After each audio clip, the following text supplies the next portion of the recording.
اللہ اکبر اللہ اکبر اللہ اکبر لا الہ الا اللہ۔ بسم اللہ الرحمن الرحیم۔ السلام علیکم دوستو، آج میں آپ کو جنت کی کچھ نعمتوں کے بارے میں بتانے جا رہا ہوں، جس میں میں آپ کو یہ بھی بتاؤں گا کہ جنت میں ہم جو کچھ مزیدار چیزیں کھائیں گے وہ ہضم کس طرح ہوں گی، اور کیا ہمیں وہاں بھی دنیا کی طرح بیت الخلا وغیرہ کی ضرورت پیش آئے گی۔ تو دوستو، ہمیں اس کا جواب نبی صلی اللہ علیہ وسلم کے ایک ارشاد میں ملتا ہے، جس میں آپ صلی اللہ علیہ وسلم نے ان کے بارے میں تفصیل سے بتایا ہے۔ ویڈیو شروع کرنے سے پہلے میں آپ سے درخواست کرنا چاہتا ہوں کہ اگر اب تک آپ نے ہمارے چینل لسن دا اسلام کو سبسکرائب نہیں کیا ہے تو ضرور سے سبسکرائب کر لیں، تاکہ آگے آنے والی ویڈیوز آپ تک سب سے پہلے پہنچیں۔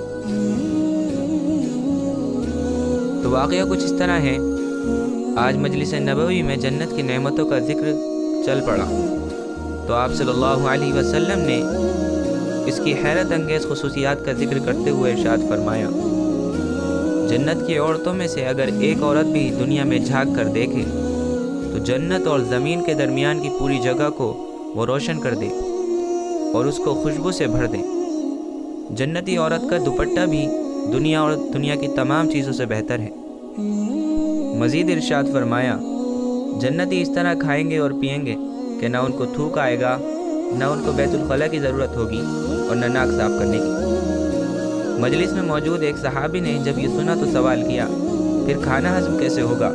آپ صلی اللہ علیہ وسلم نے ارشاد فرمایا، ڈکار اور پسینے سے، جو مشک کی طرح ہوگا اس سے کھانا ہضم ہوگا۔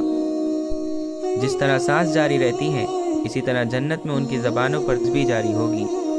جب جنتی جنت میں جا پہنچیں گے تو اللہ تعالیٰ ان سے پوچھیں گے، اب تمہیں مزید کسی چیز کی ضرورت ہے؟ وہ عرض کریں گے، اے اللہ، کیا آپ نے ہمارے چہرے روشن نہیں کیے؟